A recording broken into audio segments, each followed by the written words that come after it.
White X. Okay. Here we are. Great. Okay. Well, hello everybody.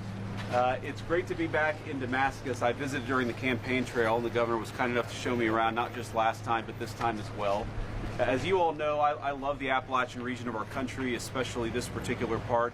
It's beautiful, the people are kind and friendly, and they've got a great community here, but obviously got slammed very hard by the hurricane, and I think unfortunately, while the people have done an incredible job at rebuilding this community, they have not had a federal government that's really been on their side. I've heard so many stories just in the last hour that I've been on the ground of federal agencies that have not developed and deployed the resources necessary, of federal bureaucrats that have been a barrier as opposed to a facilitator of some of the federal resources. And I think the country has decided collectively that we want to help the regions of our country that were devastated by this flood. So why are the bureaucrats not doing the American people's will and frankly holding up some of the aid here? I want to hear from the governor here in a second, but let me just say one last thing.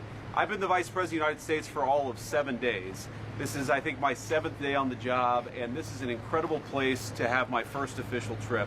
I heard so many good stories of good people helping their neighbors rebuild, of a woman at a church helping an elderly woman clean off photographs that were destroyed by or at least damaged by the flood, of people who have volunteered their time, have come out of retirement, volunteered and donated their money to help people rebuild or fix houses.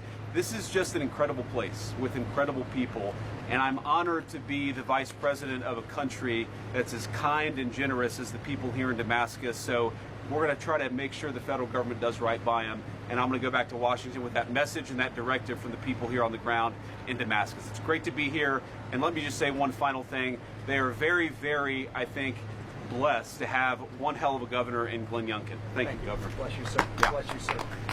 First of all, welcome to Virginia. And we're just so honored to have you here. And Mr. Vice President, thank you for keeping your word. Yep. When you were here in October, right after this devastating hurricane, you said you'd be back. And we are so honored that this is your first official visit. And so thank you. The words that the Vice President shared are so accurate. This community withstood a devastating storm. Where we are standing was literally deep, deep, deep with water, with mud. Businesses were washed away, houses were washed away, and the community has responded. And we find ourselves now looking back in awe of the heroes that's had over 100 swiftwater rescues that saved lives, of the communities that came together and said, we're going to rebuild together. But what we also see is the federal government has really ground to a halt in getting the resources to us. There was a very large CR passed with a lot of disaster funding in it, and that money needs to flow. And what I so appreciate is the Vice President and the President understand that the funds are available, but the funds have to get to the people to use them. And so we are ready. We are already rebuilding homes. We are already rebuilding businesses. We are ready to work as your prototype project on how to do this in an accelerated way.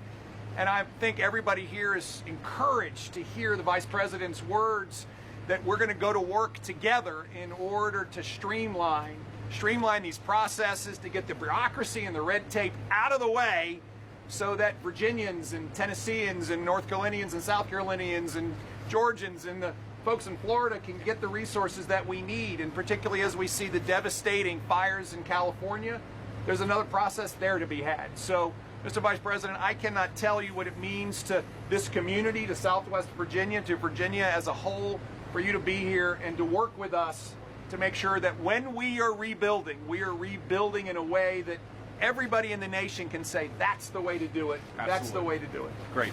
We'll take a few questions, guys. Yeah. Mr. Vice President, one of the things that I've heard from people that have been affected by Helene is they knew that there was a potential of maybe a flood, not to this magnitude, but they couldn't afford flood insurance even if they wanted to. Sure. Is there anything that your administration is doing to maybe lower some of those insurance costs? Well, first of all, as the governor said, the most important thing that we're doing is trying to pick up and fill the gap where the insurance isn't necessarily available. And there's been about $4 billion that's been earmarked for the state of Virginia Only about 47 million has actually been delivered or even promised to be delivered to the state of Virginia. So really what we're going to have to do, where there are major gaps in flood insurance, is to ensure that the people's government is actually helping people rebuild and recover after these terrible floods actually happen. Yes, there are things that we can do to make flood insurance more available. I think there's some regulatory changes that we can engage in, but the most important immediate thing that people here need is help recovering, help rebuilding, and that's what we're going to do. The basic thrust of Donald Trump's administration, whether it's defense policy to helping people in Damascus, is we're putting people over bureaucrats. The bureaucracy has for too long stood in the way of the people's business. That's going to stop, and we're going to fight to make sure it stops every single day.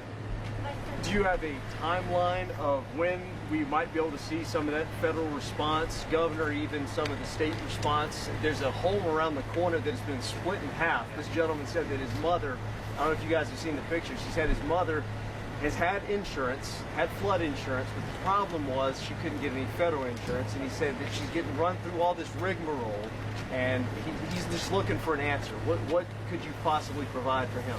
Look, as soon as possible, right? We need to get back to Washington. We need to figure out what the holdup is and actually power through that holdup for people. Every single day after today is too long. We recognize these things don't always happen as quickly as they can, but the big difference now compared to a week ago is that people actually have an administration that's going to help them power through that bureaucracy. We're going to fight for them every single day. We're going to try to get that money as soon as physically possible, because that's what's necessary to help people rebuild. And I can tell you that we heard from business leaders today that even in the last week, they've seen more movement than they had seen before. And so this is the opportunity for us to, yes, cut through red tape, cut through bureaucracy. At the state level, I have a $127 million budget amendment in to supplement what has already been at least appropriated by the federal government. Now it needs to come out. And this is a sprint, because as the vice president said, folks can't wait. They've been waiting for 4 months since this storm, and they don't need to wait another day. Absolutely. Anybody over here? Yes.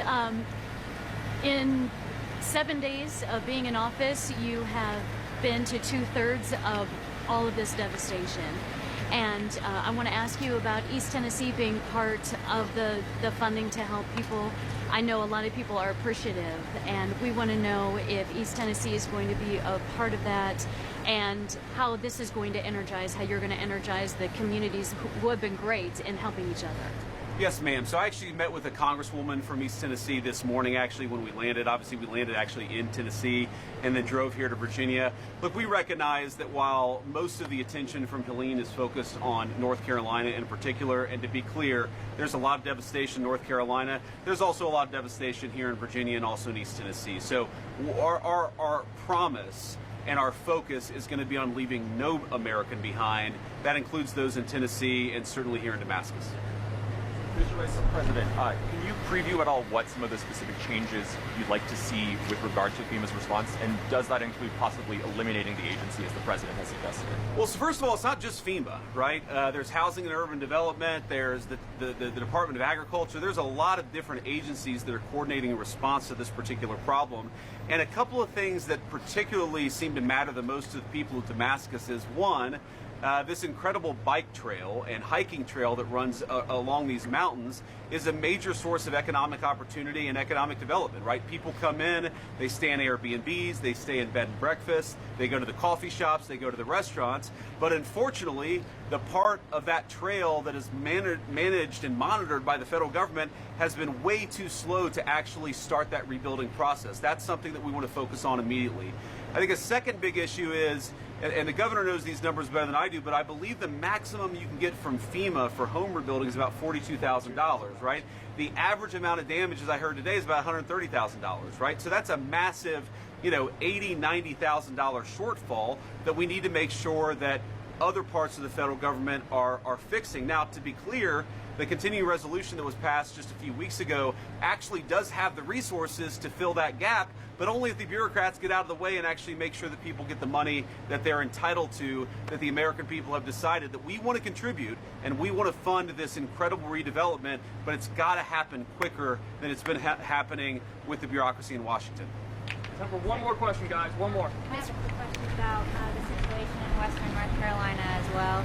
Some people were complaining about some of the red tape they had to get through to get trailers, or the hotel vouchers. They were about to end in January when there was a snowstorm.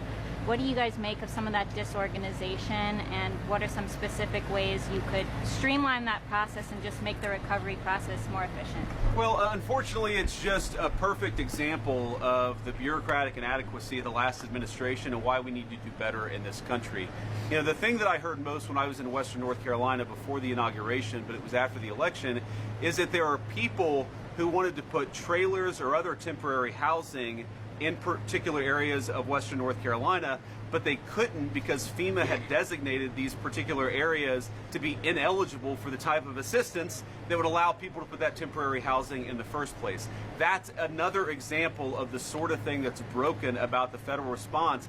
And it's actually, you know, when you have such great governors like Youngkin, and you talk to people, and it's like the local government's working, the state government is working as hard as it can, the local communities and the nonprofits and the churches are working at breakneck speed, and yet you have the federal government out there, the biggest institution with the most money that's not doing its job. It just drives home how much better we can do. And I think one of the takeaways of just my time the last week being the people's vice president is they should have higher expectations for their federal government. I talk to so many people who will say, in effect, well, it's the federal government, oh, the bureaucracy, oh, the red tape. No, no, no, no, no. The bureaucracy and the red tape is not an excuse for the government to not do its job. We're not going to be perfect. We never will be. Government is as fallible as the people who run it, but we can do a heck of a lot better than we have over the last few years, and that is something that President Trump and I are committed to doing. And let me just leave you with one final thought. I know that a lot of the people watching in the local news, look, this is a part of our country, Appalachian, Virginia, that has been ignored and left behind for decades, for generations in this country. Again, we're never going to be perfect, but I promise you that this administration will not forget you. We love you, we're rooting for you, and we want to be part of this incredible recovery here in Southwestern Virginia. God bless you guys. Thanks for being here. Thank you all. Yeah, good to see you, man. Thanks for Everyone, Everybody in the